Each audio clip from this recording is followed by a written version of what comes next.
remember they're changing my voice, and this is part of my wisdom playlist as well.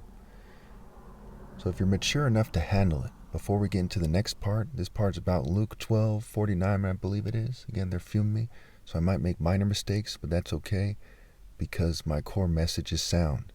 And what you should do is sound. So in Genesis it says it's not good for him to be alone. Let me make him a suitable helper. Christ is called the bridegroom for a reason and the champion for a reason in Psalm 19. Okay, and otherwise. So when a person sees a very attractive woman, right, they're attracted and they have some kind of motivational force, and that influences and affects their sex life. And if you're a man of God, it's truly making love. If you're not a man of God, you either call it sex or you call it making love when it's not actually making love, because God is love and not erotic desire and mere psychology. So the idea was, a vessel was needed, a beautiful woman who I'm very drawn to, that I believe naturally is beautiful, who's pure as possible, because the fire of this love-based passion, as it turns into the passion for a woman, as it turns into a passion to do God's work in making love, right? The wise builder, right? Building a family. And this person sees her, so that motivational force, not just the semen that is part of the flesh, right? The spirit is everything. The flesh means nothing, but the flesh can mean something because it can be a vessel to receive the spirit.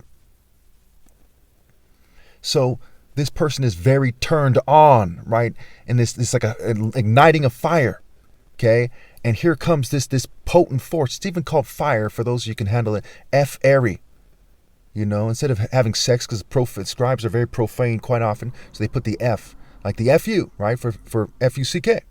But it's really make love airy. Airy being the son of God in Igbo culture. And in Greek culture, they made it a woman who's a deity of chaos, because they're known for calling good evil and evil good.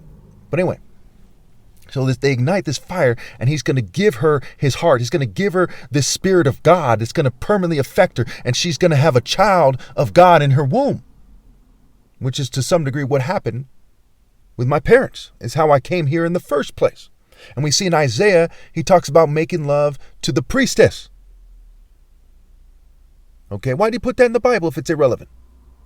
Why does it say it's not good for him to be alone? Why does it call the bridegroom? Why do we hear these tales of Sarah and Abraham and David and Bathsheba and what he did wrong and how it came back to haunt him?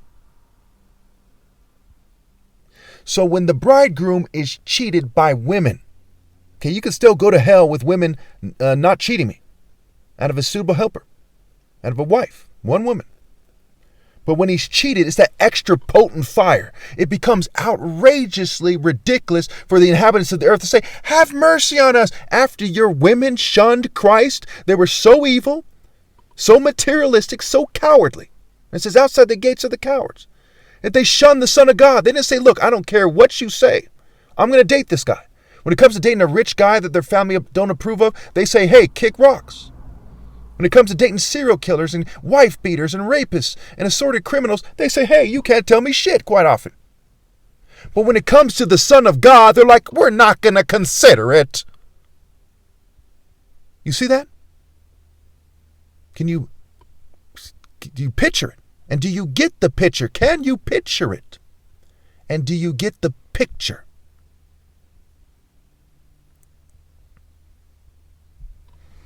There is no excuse for what they've done. There's rape by deception everywhere, forcible rape. There's gold digging. There's calculated government and corporate processes, military industrial complex as well. It's like they brought the drugs in the community. What did it do? It caused them to prostitute themselves. They knew when you give someone an addictive substance they can't afford, that they're going to sell the pussy 9 times out of 10 at least. Probably 10. Guys are going to bend over for gays in San Francisco, you name it. Homelessness is partly about turning people out. They do all this rape called wicked husbandman bullshit. But there's no suitable helper for a son of God. In some cultures, they're said to have sacrificed a virgin. They're willing to kill a virgin. But they're not willing to give God's son a suitable helper. That is the message of the inhabitants of the earth. Now think about the inhabitants of the earth like the Nazi party. It's one thing because they're all in rebellion. So they're all in the category of rebels. Some of them did this, some of them did that, some of them did this, and their collective sins, like in Revelation 18, are piled up to the heavens. So what is the just and righteous call? What would the judge who's better than Solomon do? He would cut them off from God. The parable of the tenants. He would bring those wretches to a wretched end, and no bad tree can bear good fruit. They'll have no redeemer, so their offspring would go to a wretched end. As his throne is also established in mercy to some degree, he would say, stop having kids. Stop it. It's wrong. You see what I'm saying? What was one of the last things Christ as a character in the story said in Luke 23. He said, blessed are the child. The time will come when you say, blessed are the childless women, by your actions, mind you, wittingly or otherwise, the breasts that never nursed and the wombs that never bore. Okay? Nobody likes kids more than I do. But don't have them. This world is evil. There's no way back. The principles transcend the white man's book. The principles are sound. You can't say, well, it's the Bible, so that means 1 + 1 in basic arithmetic magically doesn't equal 2. It does equal 2, whether it's said in the devil's book or not. Whether it's by Baal or by God, 1 + 1 = 2. My God, man, so to speak.